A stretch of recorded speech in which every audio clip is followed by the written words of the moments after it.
Hi, this is Emily Swallow, and you are listening to the FSF podcast. The show that lets the Mandalorian earn more bounties by killing our jokes. Our show is brought to you by our charity sponsor, the Red Shirt Widows and Orphans Fund, which supports the Wish Upon a Team Foundation that helps out sick kids when they need it most. And just imagine the comfort you'll give Red Shirt crewman number 1138. She'll know that when she puts on the red shirt and joins the Armor in the search for the lost tribes of Mandalore, that they didn't leave her family destitute and without hope, because the Red Shirt Widows and Orphans Fund has her back, and what's left of her helmet, because this is the way. And now, a word from our show sponsor, Level Up Savory. Their link can be found in the show notes.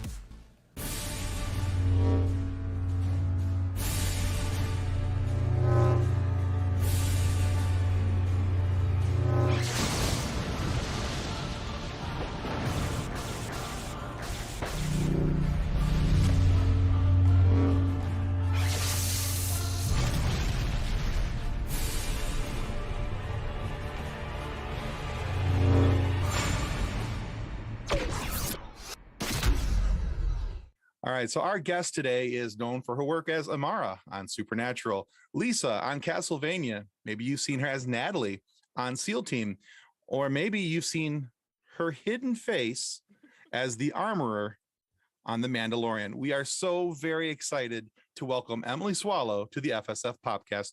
Welcome to the show, Emily. Thank you. I'm so glad to be here. Yeah, very, very excited. We've been kind of nerding out about this one for a couple of weeks. We're like, oh my God, she's actually going to come to the show. I would never. Yeah, we did. But all of us for different reasons. I'm the huge Star Wars nerd of the group. So anything Star Wars related that I can get to come to the show, it's like a kid in a candy store, just like, we're going to talk Star Wars. So, See, and I mean, of course, I was excited about the Star Wars aspect, and then I looked at her IMDb, and then I did the, and she was in that, and she was in that, and she was in yeah, we're all kinds of excited to talk about some nerd stuff with you. But before we get to the nerd stuff, I noticed that on some of your social media, you've been posting a lot about your theater work and shows like King Lear and I'm hoping to pronounce this one right, Palmyra. From what I understand, you kind of got your start in the theater work. So maybe I'm wrong, but if you could explain to us, what is it about the theater work that you enjoy versus television and film acting? And what's been your most rewarding theater experience? Oh, golly. You're going to ask me one of those most questions. Favorite questions. Oh, yes, I did start out acting in theater. Well, technically, I started out performing in choir and singing and doing like cantatas and stuff.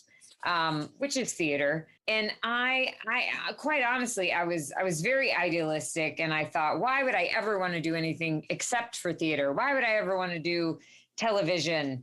Because I love a live audience, because it's just so exciting that the thing you're performing is happening, and the exchange with the audience is happening right there in the moment. It is happening, even though you're doing the same show every night, the exchange with that particular audience is only happening that night, and it's different every night. And I think that the audience knows, it looks for those moments where, even though the show is scripted, even though the cast knows what performance is going to unfold, the audience is looking for those unexpected moments. They're looking for those moments when somebody goes up on a line. They're looking for those moments that are realer than real, Mm-hmm. And I continue to love to do theater, because it's truly where I think I grow the most as an actor, especially because, when you're doing television, in my experience at least, you don't have a lot of time to rehearse with the rest of the cast, with the director. You do a lot of the work on your own. I do that work with friends. I do it in collaboration with other people, because I hate to be like in a room alone by myself, trying to figure out a character and trying to figure out a script. And, there's a certain amount I do on my own, but then I want to bounce ideas off of other people, and I want to play with things and try different things, so that then when I show up on set, I'm ready to go. But you spend most of the time making the thing rather than finding the thing in rehearsal and shooting the thing. And then the final product is very much up to the, the director, the editor, how how it's going to sound with music, how it's going to look depending on which shots they use. And then you don't know what the audience reaction will be. You don't find out for a while. And sometimes you're very distanced from what your original performance was. And it's a very curious thing. And I find with theater, having that much time to sit with a character, to sit with a script, and to let it seep in subtly, slowly, you discover things that you would never get to discover with the compression of time that happens with television. And it's just delicious. And then you get to try things out in front of an audience and get immediate feedback, which you just don't get when you're, because when you're doing things on camera, you're surrounded by people who are not supposed to react. They have to be very quiet. They have to like kind of ignore you, right. Which is psychologically very confusing.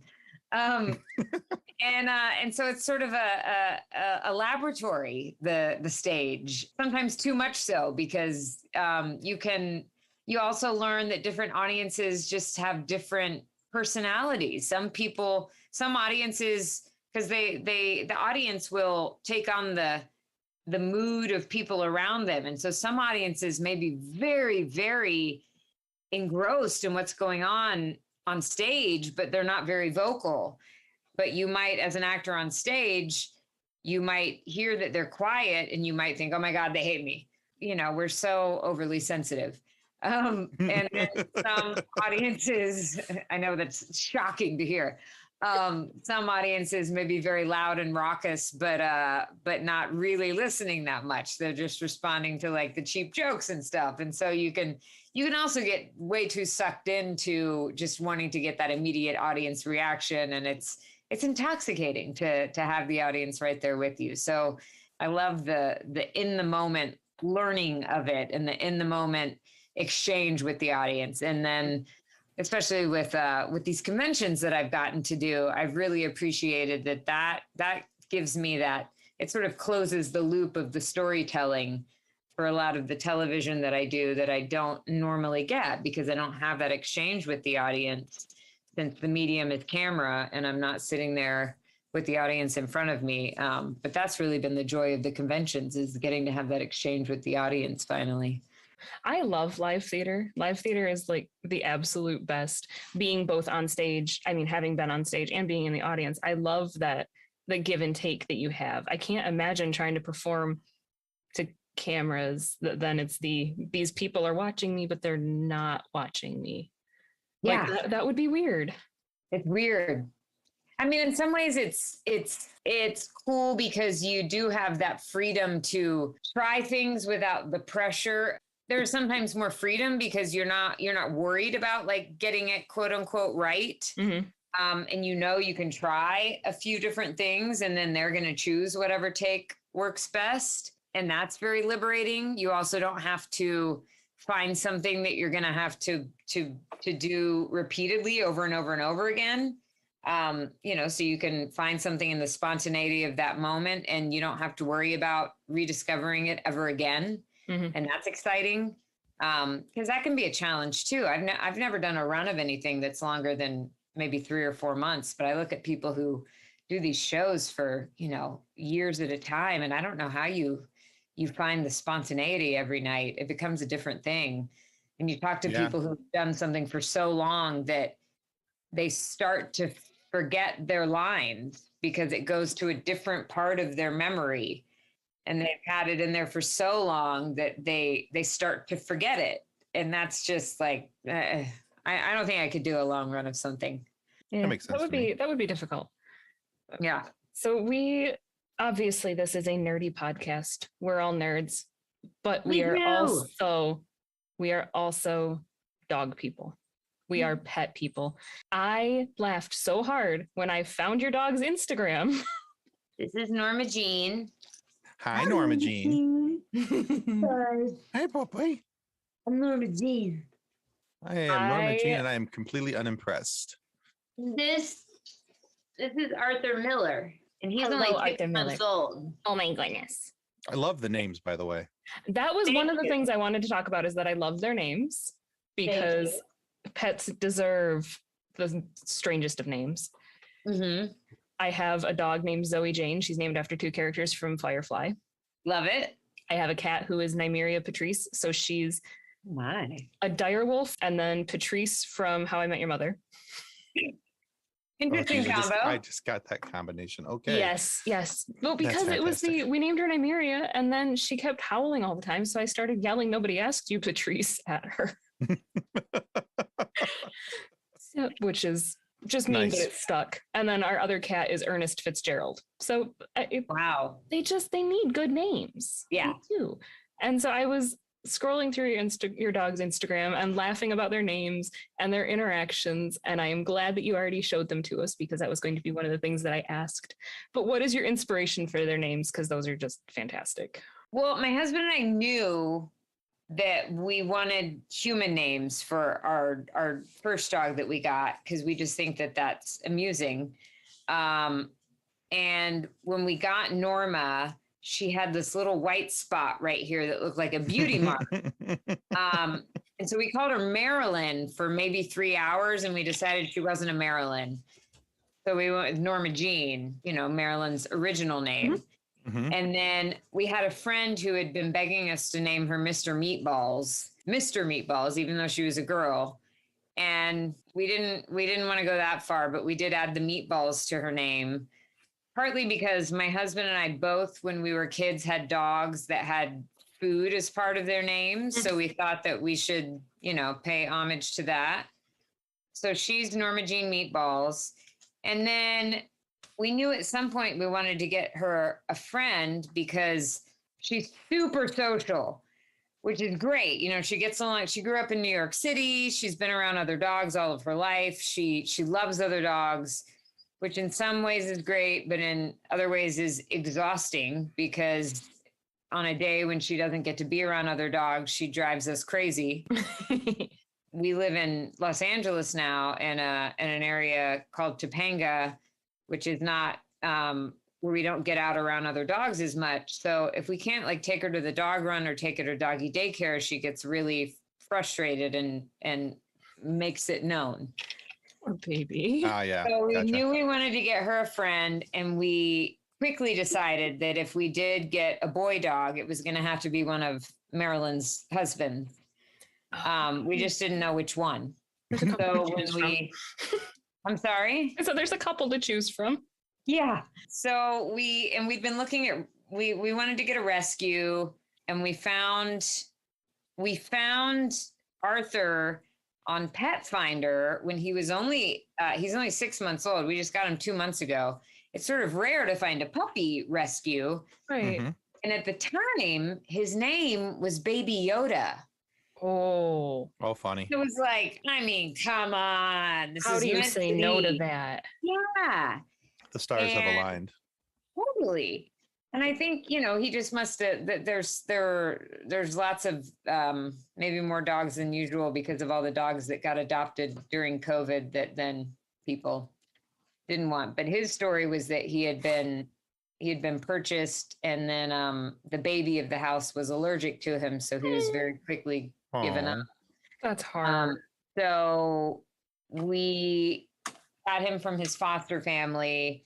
We did not keep the Baby Yoda, but for a while we were juggling between Joe DiMaggio and Arthur Miller. And even though he was not a husband of Marilyn, John F. Kennedy was in there just because, just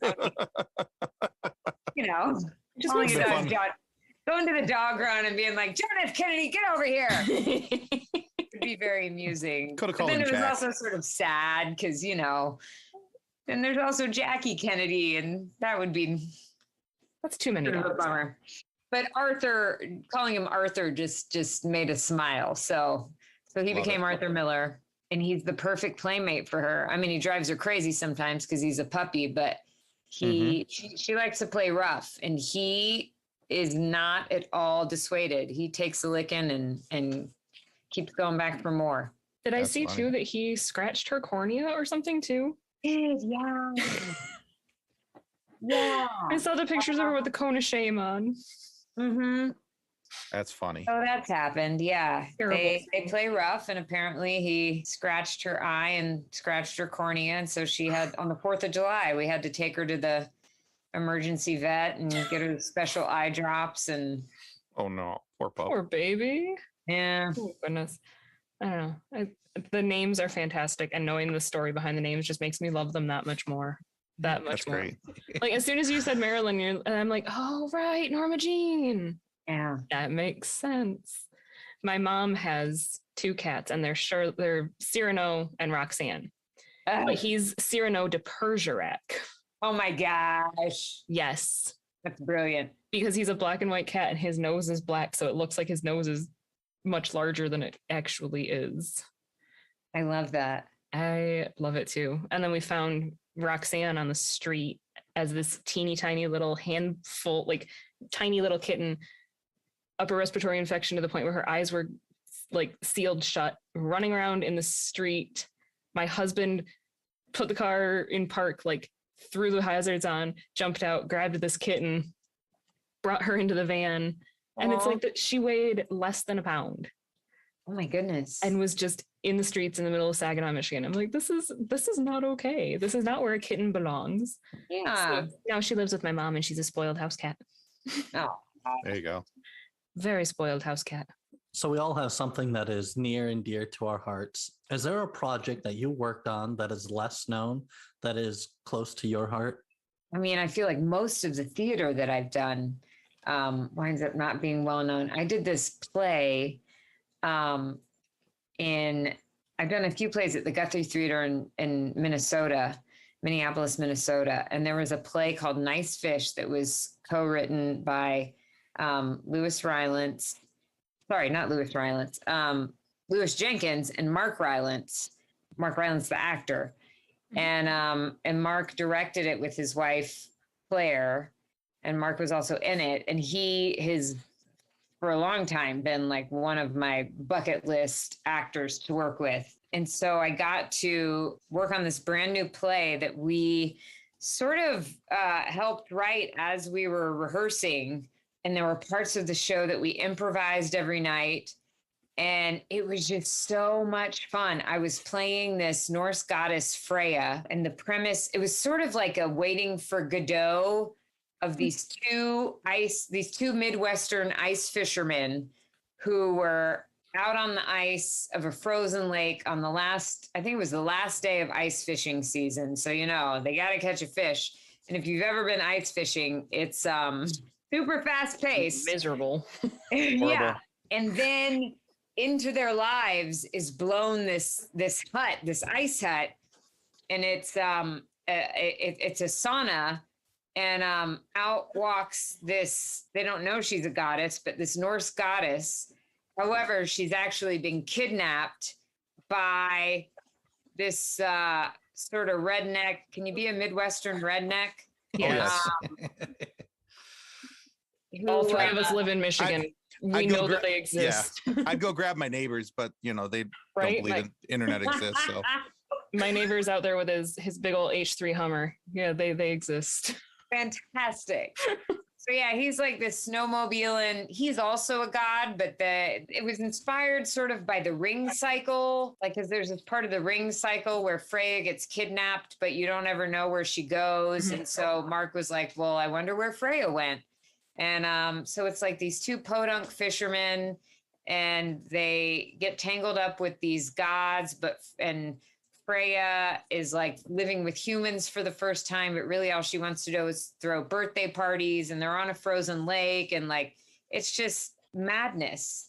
And it was so much fun. And I was working with like one of the actors that I admire the most in the world, and really seeing, I mean, he is absolutely a genius, but I also got to see, oh yeah, he also just like works really hard and is really thorough at like all of the basics that everyone should be doing, but often like just skips over because we think like, oh, but that's so basic, I don't need to do that.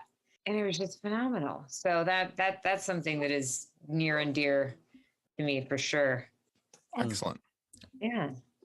I think you just identified 3/4 of my neighbors, rednecks and snowmobiles. But all right. I've been to your neighborhood, so yes. It's pretty accurate. One of the things I love personally about the Star Wars community is the attention to detail when it comes to cosplay. Oh boy, Like, yeah. yeah, some of these guys, and you see it way more than we do. So we have a Facebook group. Right now, it's just a little bit over 204,000 members, and we have all these memes every day, just kind of getting. And some of the memes are or pictures of people. What's your group called? The Funny Science Fiction Facebook Oh, group. okay. So yeah. And so you either get memes about different mashups and sci-fi, or we get pictures of people in their cosplays, and it's just phenomenal, some of the things we've seen. But with your character in The Mandalorian, the armor has drawn some fans who are really getting into cosplay. Phenomenal stuff. I mean, some of it looks like if they screen accurate, like they got it right down to the nuts and bolts of everything. And so that's one of the things that I have grown to love about the Star Wars community. Even though I personally don't do cosplay, I think cosplay is amazing, and then the lengths that people go through it. So for you, what has been one of the things that you have grown to love about the Star Wars community? Oh my gosh, there's so much joy. And you bring up the cosplay, and that makes me think of the 501st and the Rebel Legion and the Mandalorian mercs. And that has become my favorite part of the conventions now, is going to find wherever they're set up, whoever's representing them, and making sure that I get to talk to them and take like a group picture with them. Awesome. And then hopefully getting my little challenge coin and my badge, and collecting all of those. And I had no idea. And it's so incredibly humbling because, I wear this amazing costume, but it had nothing to do with making it. And you wouldn't know that based on the questions that people ask me about my costume. They think that I know a lot more than I do about it.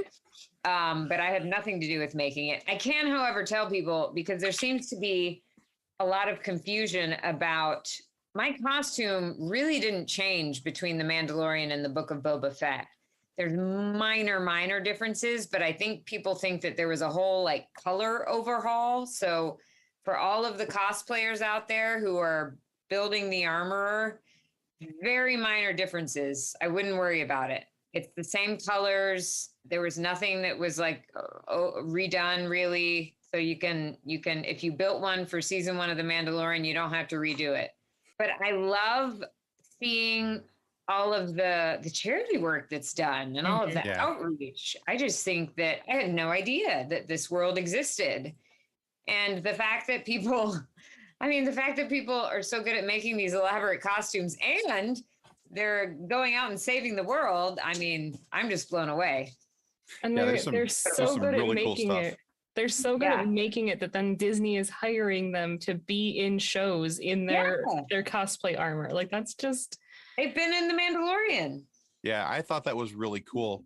To have all the stormtroopers from the 501st come in and do that in some of the episodes in season 1. And I was just like, how cool is that your hobby that you have put all this time and money and investment in, the payoff that you get from that is that even though your face may not have been seen, you got to be part of this really super awesome, cool Star Wars thing. And for me, I would be giggling every single day. I'd still be giggling. I would just I'd be like, hi, I'm Tim. I was in The Mandalorian. Yeah. Episode 5, 15 minutes, 17 seconds. That's where I'm at. Stormtrooper. I'm the 3rd stormtrooper in. That would be me. Yeah. Any elevator speech that I'd ever have to give anytime, anywhere in my life, that would be it. Just here, I print it out on a card. You can remember, go look at it later. So, yeah. It is the coolest. And I feel like those are the best of the Star Wars fans too, are the ones who have made this world so much of their own and left their mark on it in a positive way. Like you said, they're putting on this armor and they're going out and they're doing amazing things with it. The number of times that the 501st visits children's hospitals, or they'll there's places around here where they'll come to hockey games and baseball games, and they'll have Star Wars night at these arenas. And it's amazing that they do it. Have you met the HR officer, Imperial officer yet? No. Has Emily, because she's amazing. So. Yeah, there's a woman on TikTok who calls herself the HR Empire, the Empire's HR officer. Oh, wow. And she goes around and she's like writing up stormtroopers, for all these different things, and she was at the Star Wars celebration, and she was walking around Celebration, she had her clipboard, and she's got, it's fantastic. She is a ton of fun to watch. It's genius, actually. Yeah, we had our very first interview here on the show was with a cosplayer who does Captain Rex from the Clone Wars. Oh, cool. And extremely screen accurate, and everything that everything he was wearing. And you talked about the charity work. He talked about some of the things that he went and did. He fulfilled a couple of dreams for kids doing Make-A-Wish type stuff because they just wanted to meet Captain Rex. That was their dream. That's what they wanted to do. Yeah.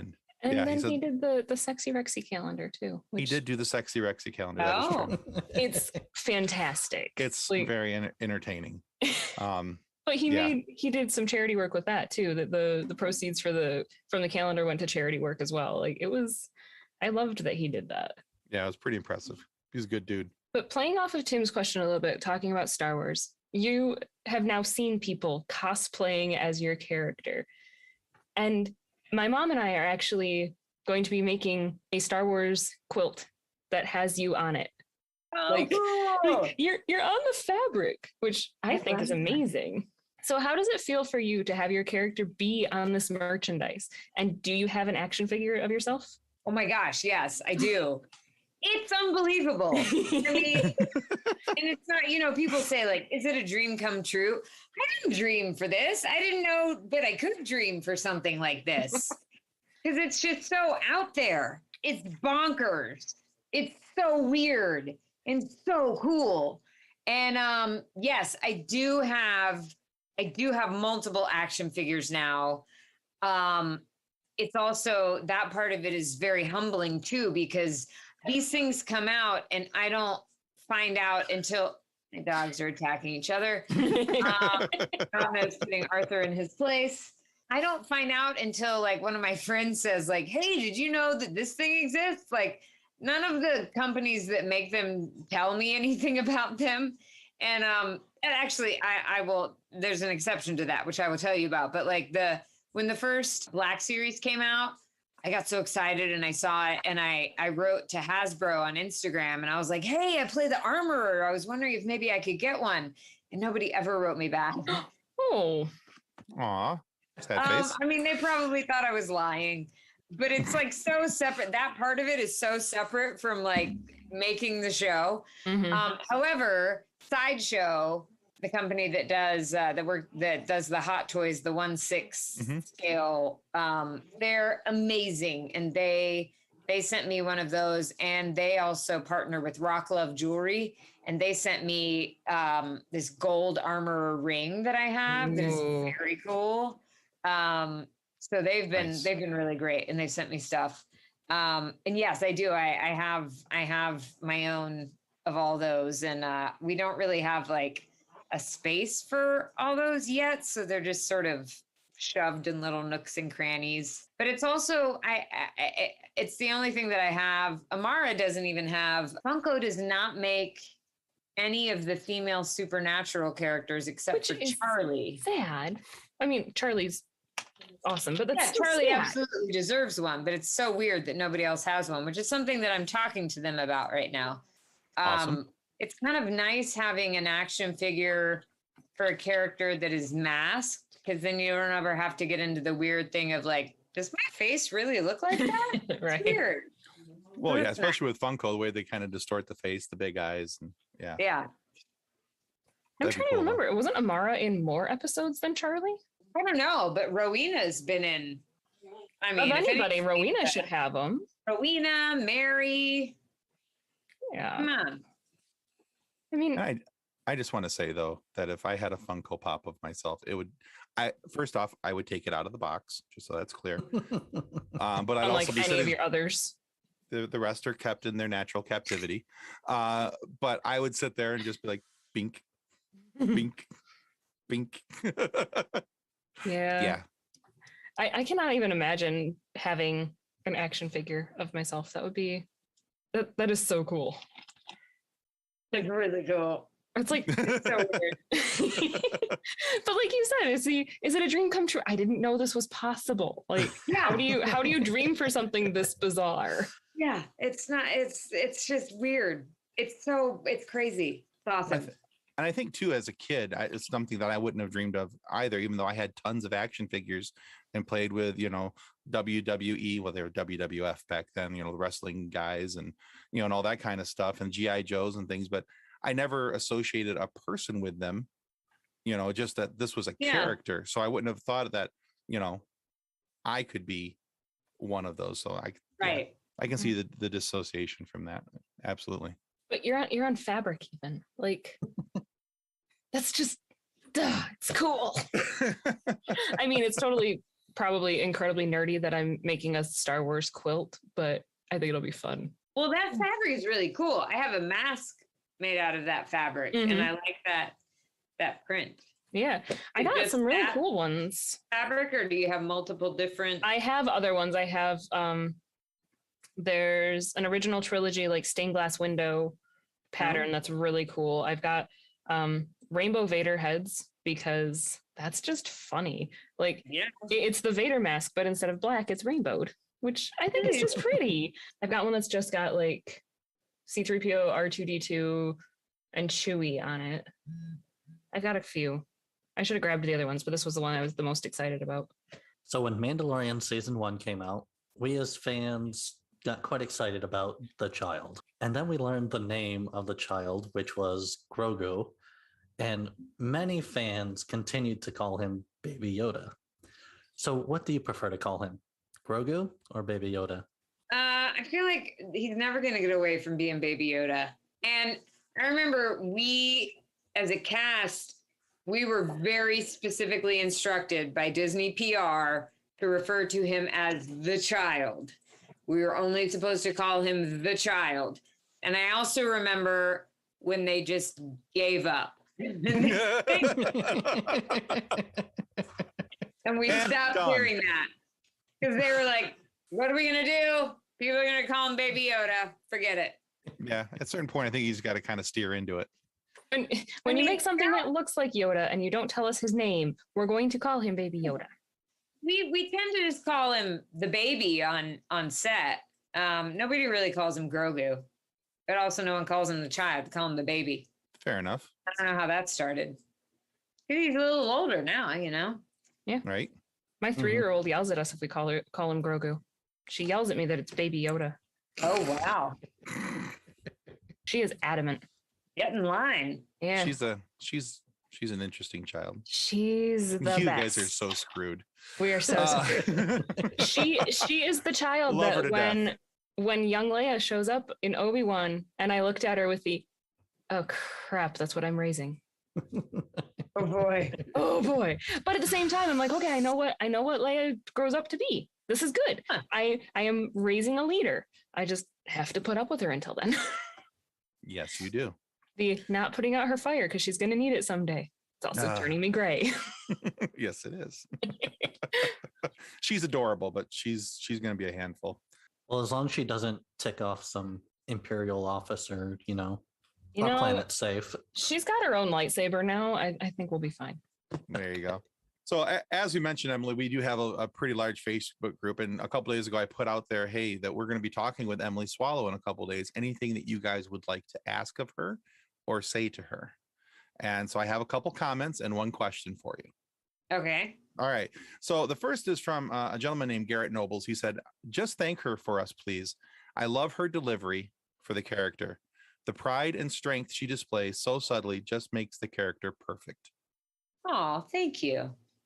Yeah. And David Teal says, good job, Emily. This is the way. And finally, we have a question from M.H. Calloway, who says, he's curious about backstory. He said, did you come up with a backstory or did they hand you one?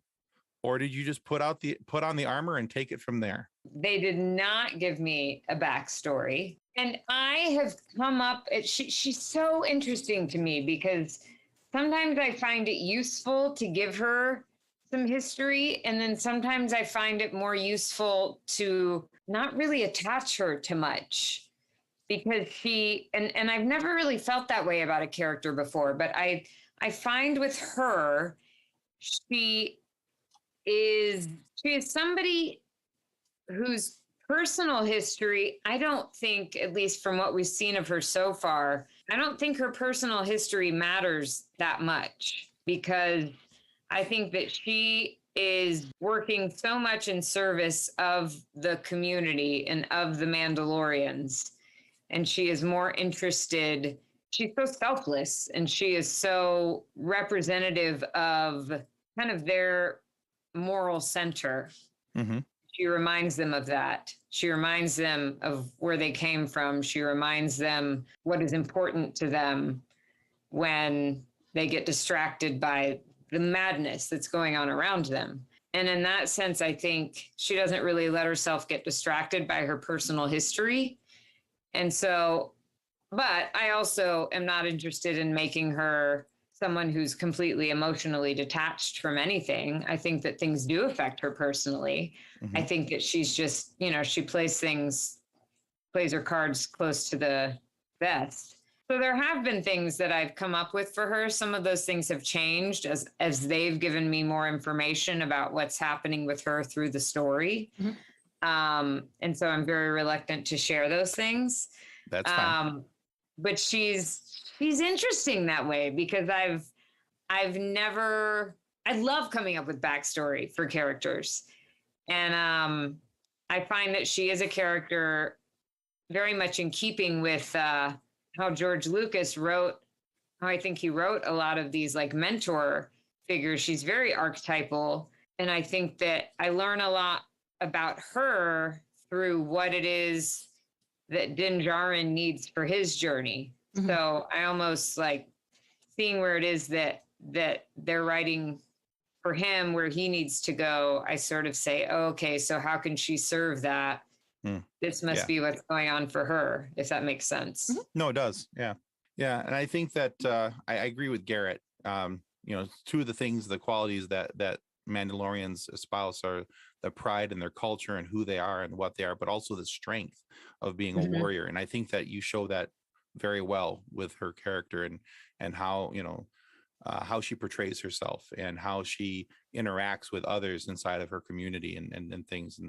And she's very proud to be a Mandalorian and working, with the way. And so I think that's pretty cool. Thank you. And then she makes tiny little chainmail. Oh my gosh. So cute. I died when they showed me that. And when we were shooting that episode of Boba, Martin in the props department showed me that little thing, and we weren't quite sure how we were going to shoot the reveal of that. And I love how they did it, because I think it was great that we didn't know what it was until we saw it with Grogu. But we did shoot a scene where I presented it to Din Djarin, and I had to fold it up myself and then wrap it. And so my days of working retail at the Gap came in handy. My goodness. But it was so tiny. And I was wearing those enormous gloves that John always calls my mittens. Or sorry, my oven mitts. Yeah. And so trying to fold that thing with those big unwieldy gloves was just ridiculous. I have to say, there was an actual squeal with that is the tiniest little chainmail suit little shirt I've ever seen, and it's so cute. And just like I'm just sitting here thinking about you actually get to work with Grogu. I mean, he's not just 100% CGI. Like there's actually a puppet and a robot, and that's insane. There's a whole posse that goes with Grogu. That's like right up there with the, oh my gosh, you have your own action figure. Now it's wait, no, you get to work with Grogu. Such a diva. He's such a diva. I can imagine. Always stealing people's cookies. Yeah. Sometimes he just won't come to set. Like if his eyes are puffy, he's yeah. I can understand. I get it. So we've talked about one of your other major roles. I mean, the armorer is in a fantastic, spectacular role. But on the opposite end of that scale, you have Amara, who is everything the armorer isn't. So how has your experience been different being on Supernatural as Amara and being on Mandalorian and Boba Fett as the armorer? How vastly different are those characters? Well, I can use my face, which is nice. You know, in some ways, both of them I find to have a stillness that Emily does not have, which is kind of nice. I realize there's so much power in stillness, and I think both of them are much more patient with gathering information around them than I am. Amara is much less trustful of the world around her, I think for obvious reasons. You know, she was wronged very, very early on. So she comes into the series and literally comes into the world because she's been locked away in a box for all of eternity, already not knowing who she can trust because the one being who she was supposed to be able to trust did her pretty wrong. So she comes with a huge disadvantage, whereas I think that the armorer has a great deal of trust for, you know, she sort of operates with an assumption of trust. And then if people don't live up to that, then she takes appropriate action. See stormtroopers. And Amara definitely needs some anger management help. Yes, she does. She could benefit from working with the armorer on that, because that's one of the things that I love so much about the armorer is that she is so patient. I love that fight that we got to see at the end of season 1 was so unexpected and so necessary.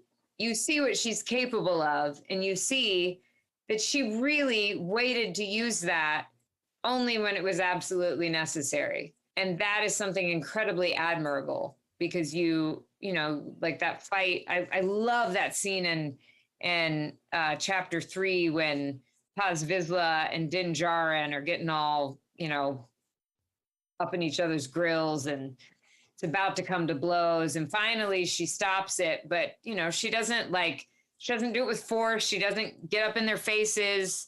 She's very calm. She uses very few words. And she trusts that will be enough. The armorer is someone who trusts that there will be enough. And for Amara, there is never enough. Right. And I think that's the fundamental difference between the two of them. And you can understand. I also love how they wrote Amara because you can see, and it doesn't justify her actions because she acts very rashly. She acts out in ways that really hurt people, but you can see that it comes from an understandable place because she was wronged very early on. You know, just how you can see the motivations for somebody who acts out in any number of ways. And like Tim and I had the opportunity to talk to Mark Pellegrino, to Lucifer. And it's that same sort of thing with you realize you're sort of sympathizing with this character that you shouldn't be at all, but you are because you realize what's happened to them, how they were wronged. And this is basically childhood trauma coming out as non-functioning adults. That's Amara was a fun character though. I loved her. Even if she did get called Giant Crazy Fart, but that's also just a great nickname. The Winchesters have a way with nicknames. I loved it. They sure do. Emily, we love stories and humor. What is a behind-the-scene moment that you found hilarious? Well, I mean, the whole time when I've shared this before, but that's because I think back to it, and especially like the more comfortable I get wearing the armor, and it is a whole different experience. Like I came back to shoot the Book of Boba Fett, and I had the experience of having seen season 1 of The Mandalorian and knowing how incredible it looked. And that entirely changed how I felt in the armor. Whereas I came in to shoot in season 1 and it felt so weird. And trying to cram, it was like a clown car, trying to cram a whole clan of Mandalorians into my little cave in season 1 to shoot that scene in chapter 3 when everyone's hanging out and Din Djarin comes in with his Beskar, and there's all of us in this dimly lit little cavern, and all of us have like this much vision because of our helmets. Nobody can see to the sides. Nobody can see down. You know, we've got like, I mean, anyone who's done the cosplay knows you've got like the big shoulders. You've got, I'm wearing these big like giant boots. And they're trying to make it look really interesting. So there's all these things sticking up out of the floor. So it's not a smooth surface. There's steps all over. It's uneven. So you're walking around, you're constantly tripping on things. And the armor is supposed to be somebody who walks with grace and dignity and strength. The armor doesn't trip on things. And yet I'm like constantly running into things. And there's this tiny little table, a little like tea table or something that I had in there that looked like it was a very sacred table until you get 2 large Mandalorians in armor who are both trying to sit down at that table at the same time on tiny little chairs. And we realized we couldn't sit at the same time without like we kept just like hitting our helmets together. We were like, oh no, you go first. No, you go first. No, you go. And then we'd hit our helmets again. And then like I would start to go down and I was like, I don't know if there's a chair underneath me. I don't know if it's there. I hope it's there. I'm just going to keep going. And then eventually I'd find it. And I felt like my knees were up to my face. And it was like, it felt like we were the Three Stooges, all the Mandalorians crammed in there, constantly like hitting helmets. It was an entirely different genre of show if they'd used like all of those takes. Need some of those blooper takes. That would be great. That's awesome. That was highly amusing, especially because it was supposed to be, it was these somber moments. Right. Serious and somber, and yet you can't find your chair. All right, Emily, we're at a point in our show where we'd like to take our guests through a little bit of a quiz. Uh-oh. So, I mean, yay. Yay. All right, so this quiz is called All About Emily. It's 4-question quiz. It's all multiple choice. Now, if you get 3 of the questions correct, we want to send you this book, which is called Custodians of the Cosmos, which is written by our original group founder, Drayton Allen. And it's a story about a young man who joins something quite like Star Trek, Starfleet, but not like Star Trek, Starfleet for litigious reasons. And after he washes out and rejoins, he decides to become a custodian so he can boldly clean up after those who have boldly just went. Fantastic. Yes. So if you get 3 or more questions correct, we'd like to send you that book. However, if you get 50% or less correct, remember we mentioned that 200,000 plus group, a lot of memes. We take your picture, we make a meme out of you, and we put you into our group. We call it our fun sequence. Well, that sounds kind of fun. Well, we have had people who, even though they've won, say, well, can I still do the meme? And we, it's always done in good taste. It's always, and if you were to get a meme, you'd be in good company. So. All right. Are you ready to go through the quiz? Ready as I'll ever be. All right. So hopefully these are all accurate because, internet. So here we go. Yeah. You made your TV debut in 2006 on what show? Was it Guiding Light, Eureka, or Psych? Guiding Light. That was very correct. good. Number 1. All right. Question number 2. You made your film debut in the movie The Lucky Ones. In what year? 2007, 2010, or 2008? 2007? No, it was 2008. You might have filmed it in 2007, but Oh, yeah. See? internet. Yeah. Yay, internets. All right. 1 and 1. You hold a bachelor's from the University of Virginia in what course? Leaning. Well, in what course leaning? Underwater basket weaving, Middle Eastern studies, or applied economics? Middle Eastern Studies. You really wanted to say underwater basket weaving, right? I really want to do underwater basket weaving, though. All right. So 2 and 1. All right. Question number 4. Your husband won a Tony Award for Best Actor for which of his performances? Lennon, Come Far Away, or Memphis? Well, he was nominated for a Tony for Memphis. He didn't win. The show won for Best Musical. See, internet. Yeah. I'm I'm gonna blame the internet for that. Bonus point because I got to correct the question. You totally got the question right. So that the internet got the information wrong. So you get the win. So yeah, that's 3 correct. We'll send you the book. I don't mind being the subject of what's the word I'm looking for? Meme. A meme. But what's the adjective I'm looking for? Consequence. Consequence. When you're making fun of somebody. The butt of the joke. I'm just going to keep making this gesture. As Tim is probably snapping pictures now and using that for a meme. I feel like a cat a little bit. I am so. That's not the point. I'm not shaming. This is going to drive me crazy.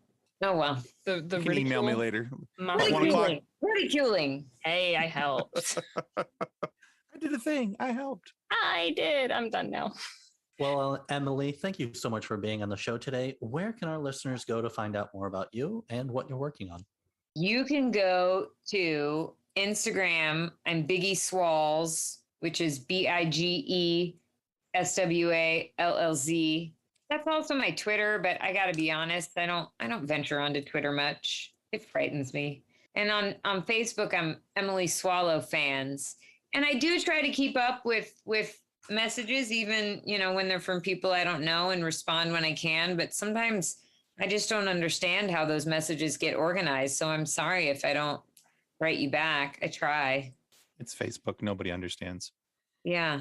And people should also follow Norma Jean's Instagram because yes, Norma Jean Meatballs. Also, Arthur Miller's on there. And we just found out when we adopted Arthur Miller, we were told that he was half Boston and half pug, but he's pretty big for 6 months. So I did a doggy DNA test, and we just found out he's 83% pug. And then the next biggest result that we got was pit bull. Oh, nice. And he's like 2% Boston Terrier. So he's not we thought he was a bug, which was a Boston and a pug. Right. So I was hashtagging him Arthur Miller, the bug, but he's not. But one of the names for a pug pit bull is a Puggable. Oh, that's cool. Hilarious. That's fantastic. We will make sure that we link your socials so that our viewers and our listeners can find out what you've got coming up next. Hey, thanks. Yeah. And we also want to remind everybody that subscribing is the single most important thing that you can do to ensure that we get more amazing guests like Emily Swallow here today and have these funny moments for you to be able to listen to. So please subscribe. It helps us to continue to grow, but also go check out Emily's work as well. There will be another season of The Mandalorian coming out. We can't wait for it. We're all very excited, and we'll be able to see her more on that, we are sure. But if for whatever reason you are not happy with the content of our show today, please feel free to lodge a complaint with the head of our complaint department, the Armorer from The Mandalorian.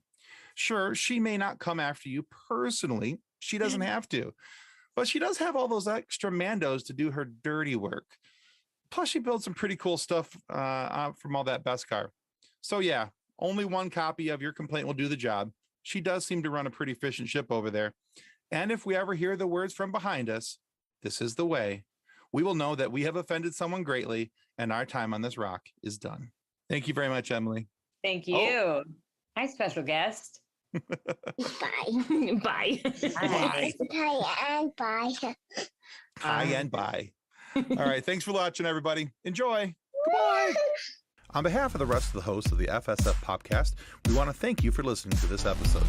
If you'd like to be a guest on a future episode, please contact us by means of Twitter or Instagram using the handle @FSFPodcast, or go to www.fsfpodcast.com and click on the Contact Me link. Thanks again, and hope you